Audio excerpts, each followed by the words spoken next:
罗马的起源传说是在希腊人用木马计打败特洛伊之后，特洛伊英雄埃涅阿斯率领移民逃了出来，历经艰辛来到了意大利半岛的拉丁姆平原，建立了隆加国，成为了国王，其子孙后代统治着拉丁姆平原。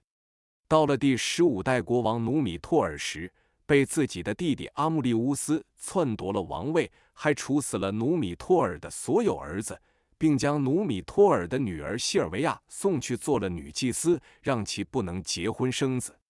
可是善良的西尔维亚在做女祭司时，因为其美丽的外表和纯洁的心灵受到了战神阿瑞斯的爱慕，一人一神结合之后便诞下了一对双胞胎。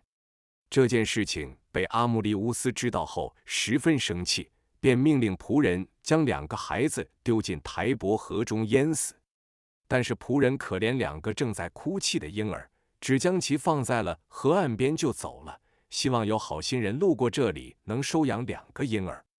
仆人走后没多久，孩子的哭声惊动了来河边喝水的一匹母狼，母狼不仅没有伤害这2个孩子，反而用奶水喂养他们。好巧不巧，这个时候一个牧人刚好经过这里，非常惊讶眼前看到的神奇景象，觉得一定是神灵庇佑的结果，于是牧人就把这2个婴儿带回了家。2个婴儿在他和妻子的悉心照料之下逐渐成长，并给他们取了名字罗慕路斯和雷穆斯。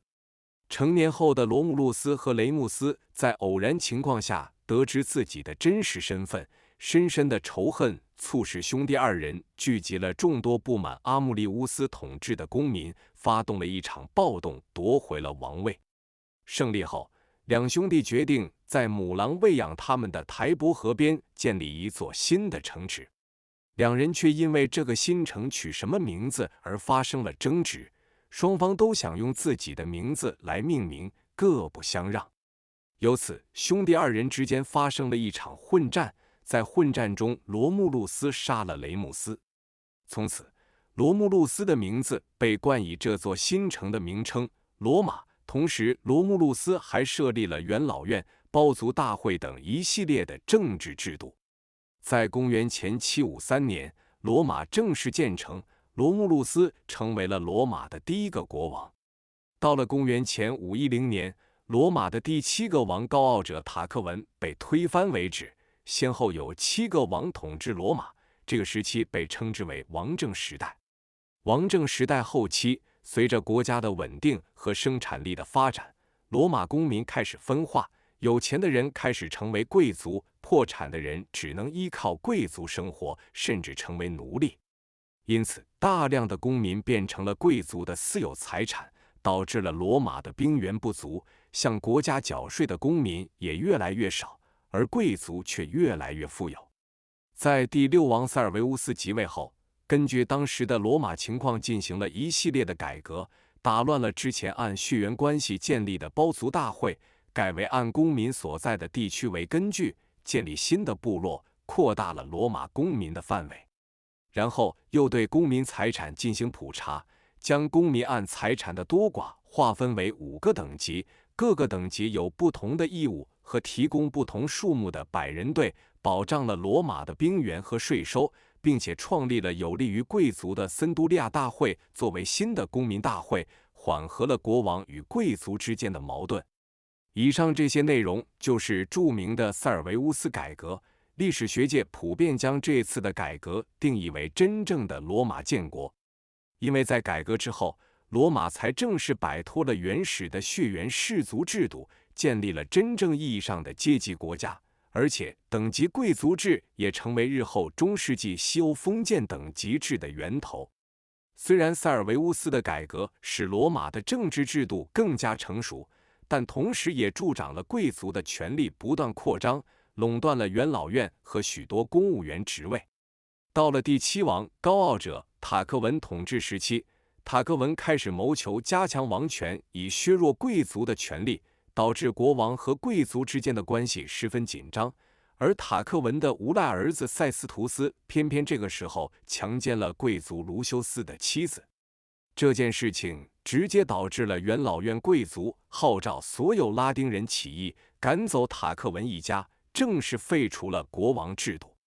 在推翻国王之后，罗马设立了2名执政官作为最高元首，2名执政官的权力相等，任期1年。执政官的选拔是由前任执政官从元老院中提名2名贵族，在经森都利亚大会通过和元老院批准后上任，并且由元老院充当其咨询机构，重要事宜需要由元老院的贵族们商量通过才能执行。而且元老院的贵族们是终身制，执政官也是从元老院选出的，对于法律的解释权也完全由贵族说了算。所以罗马的共和制实际上是贵族共和制，平民的权利很难得到保障，但是士兵和税收却是由平民提供。于是平民为了保障自己的权利，多次趁罗马在受到外族入侵的危难之际，发动平民撤离运动。换句话说就是，如果不给我们权利，我们就搬家走人了，要打仗，你们贵族自己去打吧。这一招屡试不爽，贵族被次次逼得对平民让步，平民也为自己争取到了许多权利，比如设立了专门为平民发声的保民官，权力几乎与执政官相当，还有不许平民因为债务问题成为奴隶等等。其中更著名的就是让贵族在广场上树立了12铜表法，将法律一字一句地刻下来。如此一来，贵族就不能在法庭上随便解释法律，审判案件只能根据广场上面刻的法律条文为准。而且这也成为了日后罗马法和欧洲各国法律的最初蓝本。平民不再成为贵族们的奴隶，于是新的问题又来了，平民不能成为奴隶，那么谁来为贵族们种田劳动呢？答案只有一个，奴役其他民族。所以罗马开始走向对外扩张的道路，平民们为了获得更多的土地和财富，也支持贵族们的扩张计划。罗马先是通过3次维埃战争打败了邻近的伊达拉里亚人，完全控制了整个拉丁姆平原，又通过3次萨莫奈战争打败了意大利南部的希腊殖民城邦。到公元前272年，最后一个希腊殖民城邦他林敦投降，罗马统治了除了阿尔卑斯山一带以外的整个意大利半岛。随着对意大利的征服完成之后，大量的奴隶和财富涌入罗马城，罗马人尝到甜头后，完全控制不住继续征服的步伐。另外，这其中还有一个更重要的原因，那就是意大利半岛多山地，且属于地中海气候，地区狭小，不适宜种植粮食作物。随着人口的剧增，只能不断通过海上贸易，用葡萄酒和橄榄油向地中海对面的埃及、叙利亚等地区换取粮食。但是地中海的贸易航线不是你想走就能走的。当时西地中海的霸主是国力正在蒸蒸日上的北非迦太基，东地中海也有亚历山大帝国解体后的马其顿和安提柯王朝垄断了海上贸易。其中和罗马冲突最大的当属迦太基，因为当时的迦太基已经在意大利西部的许多岛上建立了商业据点和殖民地，所以罗马要想获得地中海的话语权，首先要冲破迦太基的封锁。于是双方在公元前264年到公元前146年之间开始了长达100多年的战争，前后经过3次大战，罗马最终取胜。因为罗马人蔑称迦太基人为布匿，所以这场争霸战争被称之为布匿战争。在第2次布匿战争期间，历史上著名的迦太基将领汉尼拔远征意大利，并且差点灭亡了罗马。但是罗马将领斯奇比奥来了一招围魏救赵，在汉尼拔猛攻罗马城的时候，渡海登陆北非，进逼迦太基城，汉尼拔被紧急召回，最后在扎马决战中惜败给了斯奇比奥，这也是汉尼拔生平以来第1次败绩，同时也标志着迦太基的历史即将过去。最终在公元146年，迦太基被灭，成为了罗马的一个行省。在和迦太基战斗的同时，罗马在东边也和马其顿进行了3次马其顿战争，与塞琉古进行了叙利亚战争，完成了对东地中海的征服。至此，罗马取得了地中海的霸主地位，完全可以在地中海横着走，也没有人敢说一句不。但是，罗马的战争并没有结束。正所谓哪里有压迫，哪里就有反抗。在罗马征服的地区，罗马人并没有把这些被征服的民族同等对待，而是将他们对罗马的态度划分不同的等级，给予极小的权利，并且掠夺这些被征服的民族为奴隶，导致了很多被征服地区的不满，尤其是意大利半岛上的马尔西人和希腊殖民者后裔们。于是在公元前91年，意大利半岛上的其他非拉丁人组成同盟反对罗马，并且效仿罗马的政治制度建立了意大利同盟。于是同盟者战争爆发。与此同时，西亚的本都、希腊众城邦等四处各地都爆发了反抗罗马统治的起义。为了应对这突如其来的变故，光靠罗马的公民兵完全应付不了这么多的战争。最后在元老院的授意下，军人出身的马略当选执政官，对罗马的军事制度进行了改革，设立了募兵制和雇佣军，要求士兵服役16年，在服役期间由国家供养，退伍后分给土地。这次的军事改革彻底改变了罗马的共和制度，因为在此之前，罗马是需要打仗时才将青年临时召集起来，干粮和兵器也由自己准备，打完仗之后就解散回家，士兵完全属于国家。而这一改变导致士兵成为了职业化军人，服役长达16年，随时听候将军的调遣。这虽然满足了战争的需要，但同时将军的权力也随着变大，军队无形中成为了其个人财产，为日后的将军独裁创造了资本条件。而且马略还发明了连队制度，统一了不同兵种之间配备的武器，还将决斗学校的训练方式引进军队训练，加强对士兵的训练，军事力量也大大提高，战斗力强大的罗马兵团正式诞生。马略的军事改革不仅保证了罗马取得了同盟者战争的胜利，但在战争结束后，弊端也开始显现。元老院也担心马略的势力变大，于是在公元前88年解除马略的指挥官职位，任命苏拉为执政官，并指挥部队去西亚平叛本都之乱。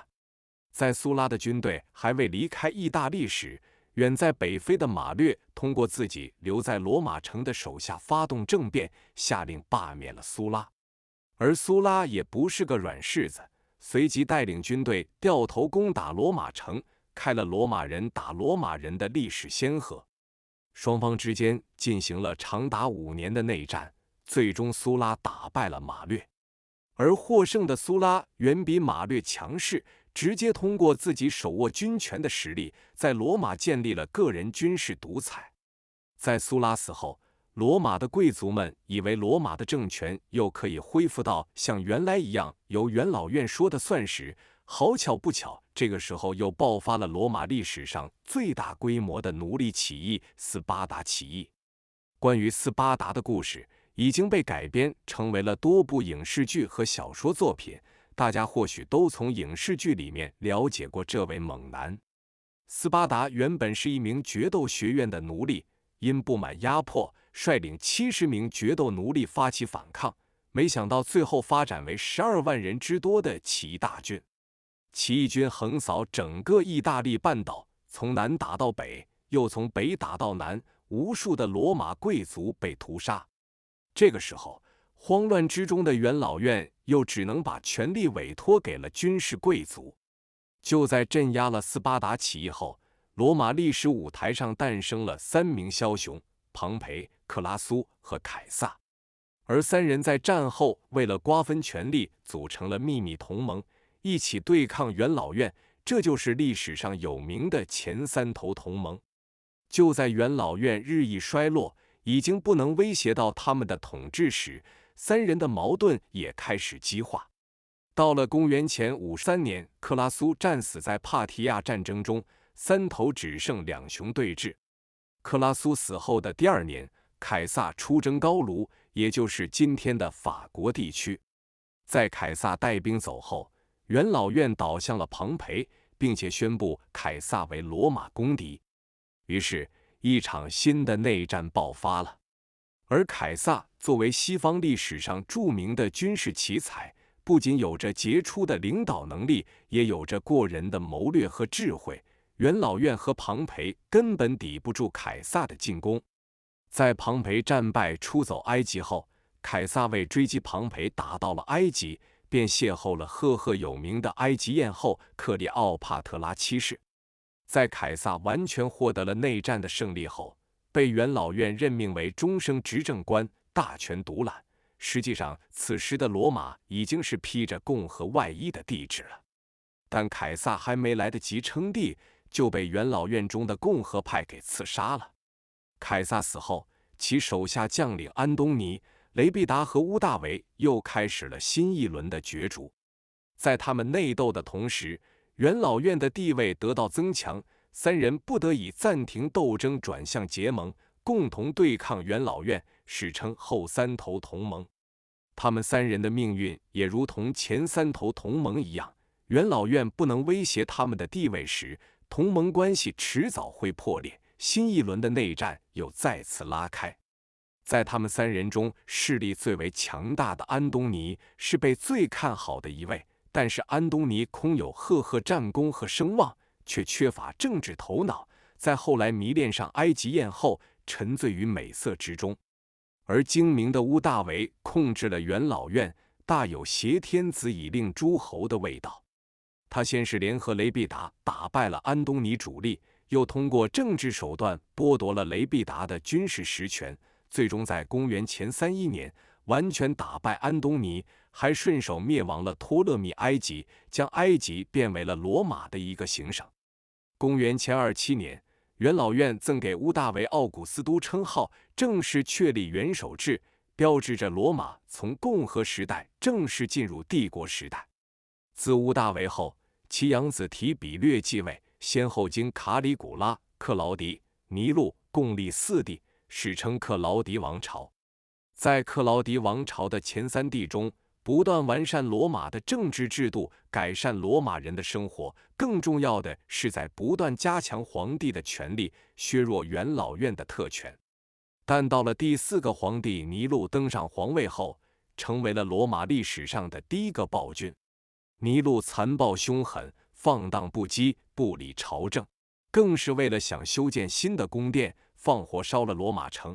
而尼禄还把这个罪名加给了当时正在形成和壮大的基督徒，大肆捕杀迫害基督徒。所以在基督教的历史中，尼禄被塑造成了犹如撒旦一样的魔鬼式人物。当然，尼禄的倒行逆施引起了罗马各阶层的普遍不满，各地掀起了反抗，连自己身边的禁卫军也开始宣布讨伐尼禄。最终，众叛亲离的尼禄在罗马郊外自杀，克劳迪王朝告终。尼禄死后，各地的行省军团纷纷拥立皇帝，互相征伐，陷入了军阀割据的时代，形成了所谓的4皇帝时代。结果，东部行省军团的皇帝韦伯相获胜，在公元69年建立了弗拉维王朝，并且下令开始修建罗马圆形竞技场。但弗拉维王朝国祚极短，只经过27年，历经3帝便灭亡。元老院推举涅尔瓦为皇帝，开启了罗马历史上最繁荣的安敦尼王朝。因为这个王朝总共6位君主，前5位涅尔瓦、图拉真、哈德良、安敦尼、奥雷略被称之为罗马5贤帝。其中第2位皇帝图拉真被誉为罗马的汉武帝。图拉真在位时期积极对外扩张，将罗马的版图推向极点，东起美索不达米亚，西至大西洋，北抵不列颠岛，南达北非。版图虽大，但却难以持久。哈德良即位后，不得不停止对外扩张，转攻为守，致力于内政，并且还在北部边境和不列颠修建长城，其中英国的哈德良长城就是这个时期修筑的，也成为了日后英格兰和苏格兰分界线大致范围和标准。经过图拉真和哈德良的治理，到安敦尼时期，罗马迎来了极盛期，因此这个王朝也被冠以了安敦尼的名字。